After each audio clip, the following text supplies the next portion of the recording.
Good. How are you? How are you? You staying safe? Staying safe as well as I can here in Arizona. And Well, yourself? Where are you well, at? I'm safe here in Texas. I mean, from the news, you would believe that maybe I'm the only one staying safe in Texas. We seem to not be able to follow basic instructions, but I think we're going to rebound nicely in the next couple of weeks. So hopefully, we'll get it back. News and a lot of things are happening, in the world today. And, I'm so thankful that for you to take time out of your busy schedule. So I appreciate that. My pleasure. Thanks for having me. Yeah, and so one of the things that before we dive into, some of the questions that people have sent over to me and to ask you, the one of the great things about yourself is that you have a lot of experience in doing a lot of, different things inside the product marketing space. So give us a background about, your experience and where you got to your journey to where you are today.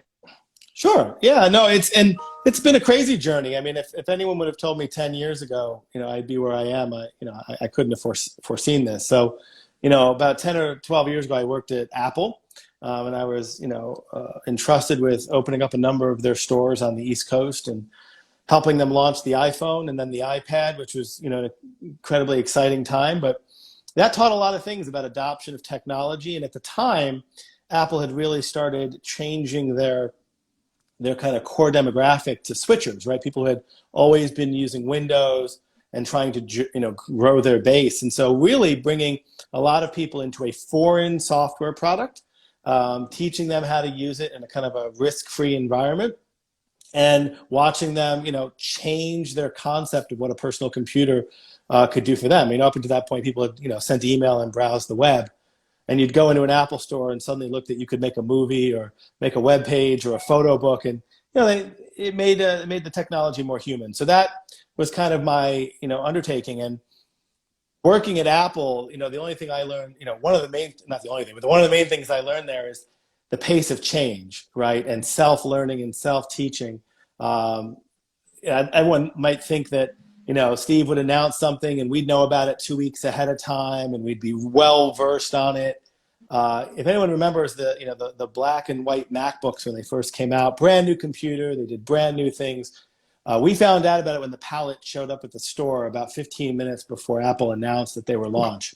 And so, it was our job to be experts about what it had, what it didn't have, get it on the floor and, start selling this product like we knew about it for weeks. And that culture teaches you to kind of adopt things. And, from there, I spent some time at AOL and launched a kind of an internet startup focused on helping small businesses and kind of their local community called Patch, and kind of stay connected with local consumers and, spend good time doing that. And then, I did a stint, taking that kind of learnings from there and launching a product that was kind of community-driven news media outlet, if you will, to bring what was happening in local communities out to small businesses and create an avenue for communities to come together, kind of pre-next door. And now I found myself here, again, working with small businesses and taking all the learnings between technology and kind of markets and working with consumers and, doing an end-to-end customer experience platform to help small businesses stay competitive. So.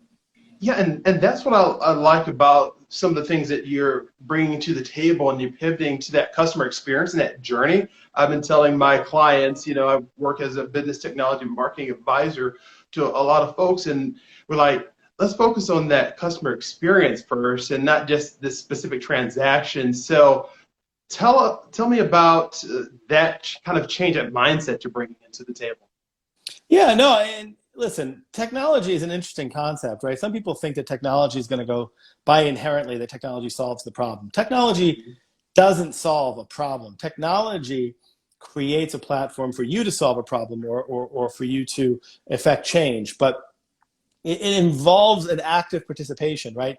And recently I published a blog about like kind of why CRMs have failed, right? And if you think about what CRMs, how many companies bought a CRM thinking it and of itself would manage the relationship of my customers. A CRM by itself is is an Excel spreadsheet in the cloud, right? I mean, it stores data that everyone can access from a single place. That doesn't make your customer's relationship better. It just makes the data easier to access, right? And so we really took a different approach and we said, let's think about all the touch points that many big businesses do very, very well. And it doesn't just happen when you become a customer. It happens long before you become a customer. How is your brand presented? All those, small or large touch points. How do you show up in search results? Is your information accurate online? Do you have a modern website? All of these things are important in terms of credibility, reputation. Are you the type of business that someone wants to do business with, right? And we have found overall that consumers would prefer to shop and do business with small businesses. But they're not willing to give up the conveniences of the Amazons or the DoorDashes or the Domino's Pizza. They're not, right? They want their cake and they want to eat it too. And so we're really in pursuit of that. How can we enable small businesses who did not get, in business to be technology experts or even customer experience experts? They know a trade, they know a service, they know a craft, and they perform it at an extremely high level. And they want to be able to provide that and feed their families and provide wealth for themselves and many employees that they hire. And so what we want to do is then come in with a turnkey solution that says, good, that's what you do, here's what we do. And together, we basically give you all the tools that big companies have spent millions of dollars investing to try to get to a similar spot. And we've packaged it and priced it so it's perfect for you. Gotcha. So let's get into that, because that's a good transition. Like, all right, what is a software that I know what it is, but for those people who are listening, like, all right, what type of software is this? Yeah, no, I mean, so listen, at Thryv, we set out to do something really ambitious. There's plenty of competitors and there's plenty of software out there for a small business to choose from. We're not alone. Many people may have, let's say, use something like MailChimp. MailChimp's a great piece of software. It does one thing. It sends out email marketing, and that's great. And then along the way, a small business said, I want to accept credit cards. And so they sign up for Square, and they can accept credit cards. And Square, as a payment processor, is a great payment processor. But I don't have one customer list. I now have two. I have one sitting in Square, and I have one sitting in MailChimp. And you can see how that problem gets worse and worse and worse as you try to tackle more and more solutions or more and more problems that your business has. You don't have one customer list, which also means what's your source of truth? What's really happening? We find that a lot of our small business clients actually don't have a system when they come to us. They've been managing their work out of email. Very common, right? I put an email address on my website. I communicate back and forth with my customers about the upcoming job via the email. I send them photos in an email. I send them a PDF, right? And so they're sitting here in this email inbox. But again, then I have MailChimp over here. I have Square over here. Where's my customers, right? Who are the customers that did business with me a year or two ago, and I've lost touch with? Email doesn't tell you that, neither does MailChimp, neither does Square, right? And so we really sought to kind of pull all that together under one hood and make it so that small business did not have to stitch this thing together themselves, right? We find a lot of small businesses come to us and they want to light up or use 2 or 3 features, and that's fair. They have a pain. They're trying to accomplish a specific goal. They sign up for Thryv. They send their first email campaign, or they send out an electronic invoice. And then they're amazed as they start exploring around that there's all of these things in one platform. And slowly they say, oh, well, I don't need to go get another scheduler. I have one already in Thryv, and it works and it integrates. And I don't need to get a different estimating platform, or I don't have to go get Dropbox to store documents because Thryv can do that. I don't have to go to Wix and buy a website because Thryv can do that. And I end up basically saving a ton of time and a ton of money by simply saying I have an all-in-one tool that manages my customers end to end.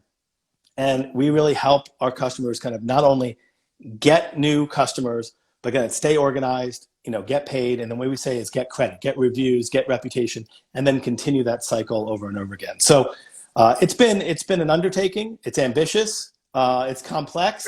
We don't just do one thing. And so we do a lot of things really well.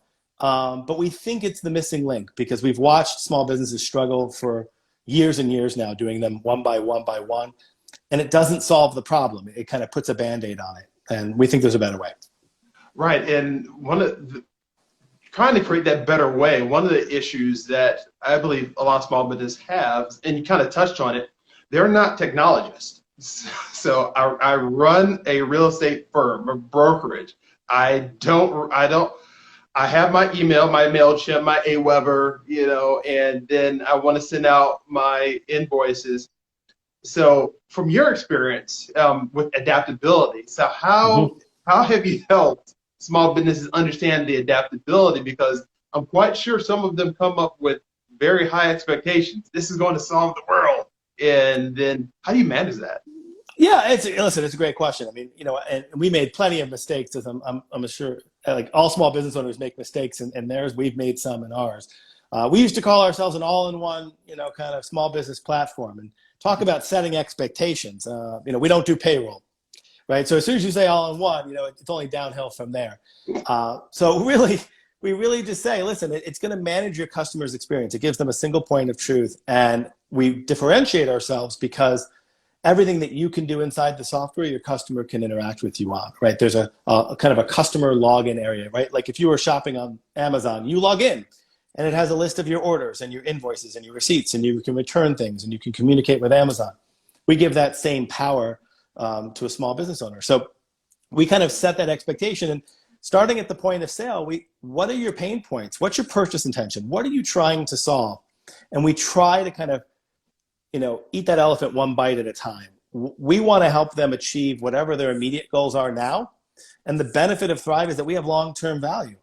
We can solve one problem today and another problem next week and another problem next week. And what we also find is that, to your point, every small business's evolution is slightly different. They're coming to us at different places of technology or different places of having a system in place. And so some of the problems that we solve, they don't know that they have yet. And they'll find that out kind of along their journey, right? They don't quite understand the role that a positive, let's say, reputation plays, or why a steady stream of reviews is good or necessary now. And once they kind of go through this journey, they find out at some point, oh, well, how would I generate reviews? And they give us a call, and we show them how to automate that and turn that feature on. And off to the races they go, and they're pretty delighted with that result. Right. And when they're going off to those races, what is the one or two features that people really adapt to right away from an overall standpoint? Yeah, so we have an inbox, and we didn't try to reinvent the wheel. The inbox looks very similar to, let's say, Gmail, one of the most popular email platforms in the world. And so it's the least, what I would say, they don't have to learn. The learning gap isn't large, right? I get messages in from my website, or my customer just texted my phone number for my business, and I now have a solution to get it. And I can just respond, and it looks native, and it looks like a communication kind of chatting platform. And so we find easy adoption. And it's great because your customers are there. Small business owners go to wherever their customers are. And this is where their customers kind of live. So we find that to kind of be the easiest one. And I say the second one would be payments. It's universal. Everyone needs money, right? Absent money, not so much of a business there. So, being able, some people play with the toys and want to send invoices and estimates, and that's good. Some business models don't use estimates, and that's okay. They can go right to an invoice, and we even have functionality in there just to accept a payment if that's what their goals are. And again, we take a little bit more of a holistic approach, and it's really for small businesses to think about.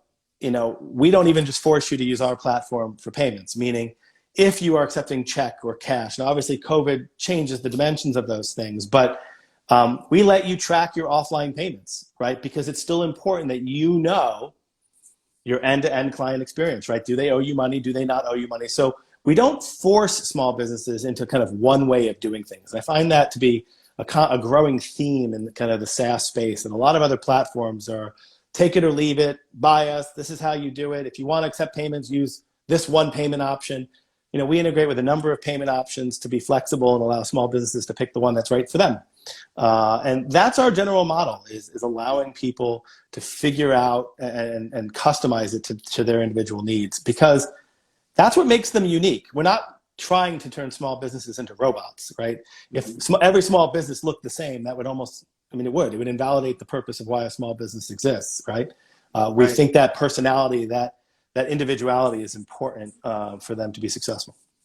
Gotcha. Now, one of the things you touched upon is COVID and the things that are happening right now. And so, a lot of states are, reversing back.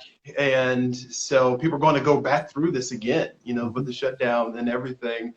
And that mental state that they have to be in is like, wow. So, from your perspective, what can people do? Like, let's talk about small business owners to like, how can we push through this, and think of a way to be able to say, all right, I've been through this one time, and you've had experience, you've been through, work with Steve Jobs and all of the things having to be adaptable. What would your suggestions be to small business owners today? Yeah, and we talked about this, as a company a couple months ago as well. This is the new normal. And I think this is kind of like we're going through the stages of grief, right? A small business owner, and us too, by the way. I mean, I'm talking to you from my home. I used to, go to an office every day. We're not doing that anymore, right? The safety of our employees is paramount.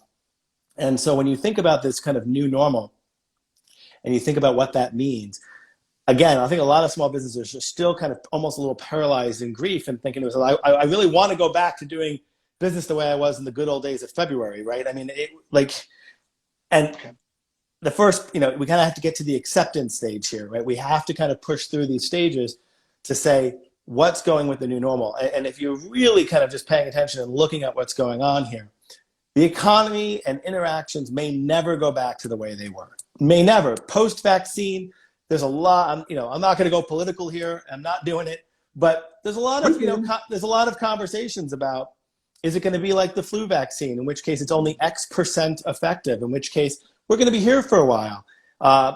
Let's just say that they're rushing a vaccine. Kendall, are you the first one who wants to, get injected with the thing that they rushed through all the processes, right? So you can kind of start to see that this is going to be here for a while, whether we like it or not. And the people who adjust and adapt, if you were someone who could only take checks and you could only do paper invoices, you're going to struggle. And I think as we go through these ebbs and flows and waves or shutdowns and reopenings, people are going to become more and more sensitive. People who may, not have cared as much and said, oh, it's only one person coming to my home and giving me a paper invoice. And they're going to start being like, if you can't do this electronically, I don't feel comfortable doing business with you. And they're going to go find a competitor who will.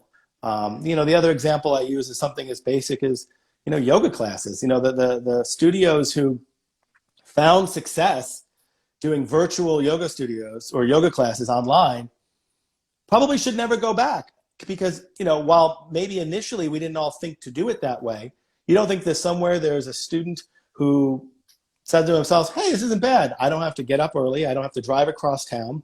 I don't have to worry about my form and other people looking and staring at me and, thinking I'm not doing this right. I can do this from the comfort of my own home. And, maybe I want to continue to do it that way, even once it's safe to go back. And I think you're going to see that shift, that just because we could go back, this is going to force you, and this is going to force business models to change. This is going to force market share to change. And my advice to small businesses is I think even market share that maybe had been going to a chain or a bigger business or your competitor, this is your chance to go get it.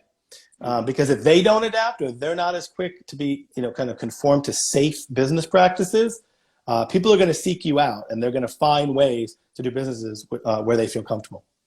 And I believe that's key, Ryan, with regards to businesses are going to be coming back to them. And how are you going to be able to have that consistent communication to those? Because like in fitness, 35% of those businesses are not coming back. So there's still people who want to be fit. So there's market share in there. There's opportunity in there. So how in that consistent communication is going to be very key.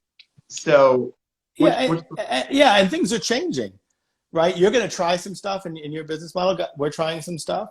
And the only thing that's going to be constant is change. So if you build something or you put things in place that you can update and that your information gets updated immediately everywhere, that your website's staying updated when you change your hours, or and you have a banner that pops up that says, here's how we're being safe, right? You have to be able to quickly implement those things.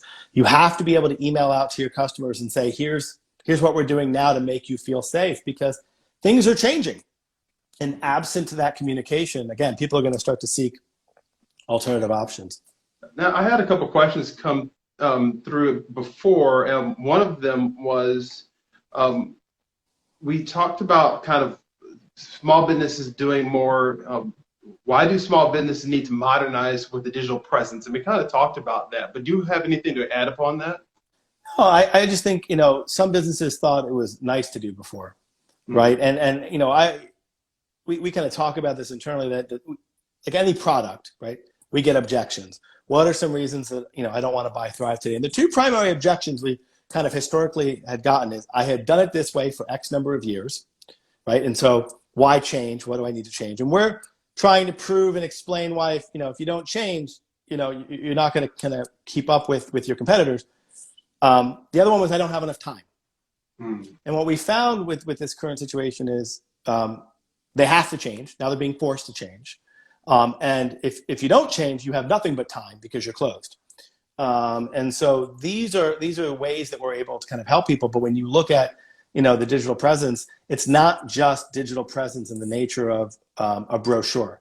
An online brochure of your business is not interesting, nor is it competitive anymore. It's about conversion. It's about two-way conversation. We talk to a lot of small business owners who are resistant, let's say, to using a scheduler online. They feel like that's losing control of their calendar. No one says, if you're a roofer, that you need to let people schedule the roofing job online. No, we understand that. You schedule that, you put a crew out there.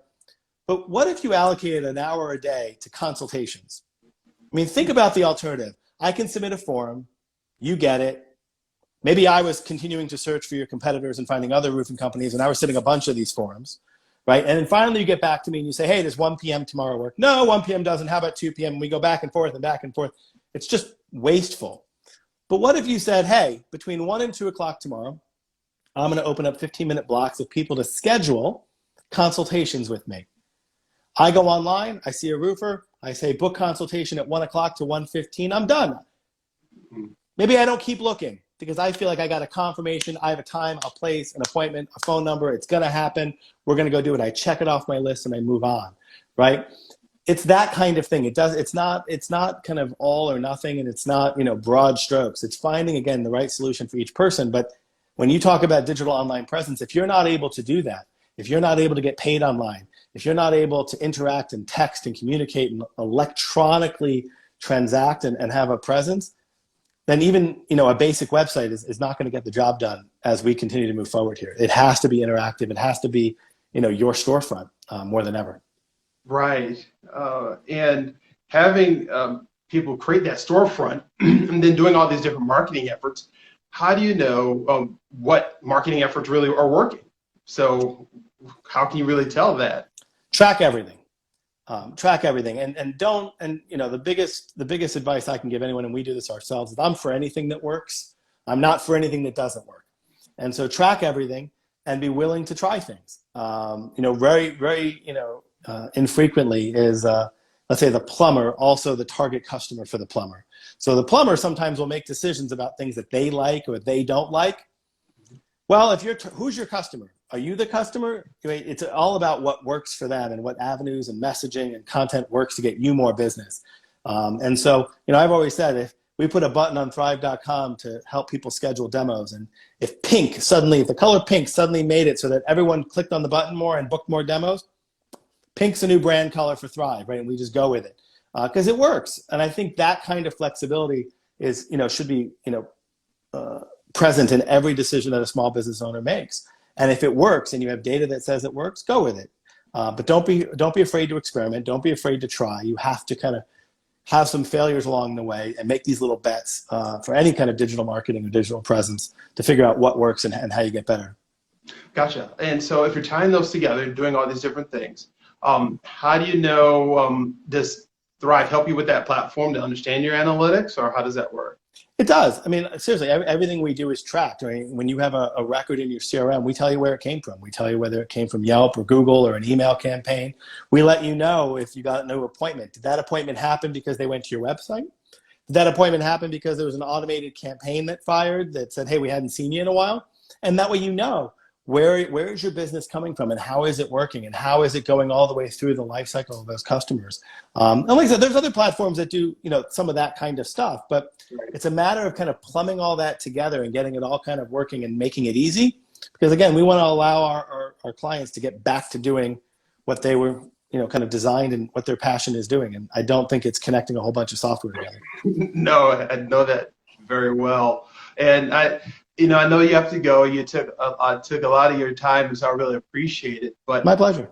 there's a couple of things before I let you go.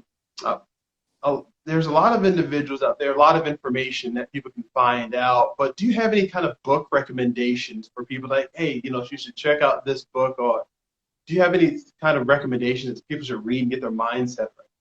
Yeah.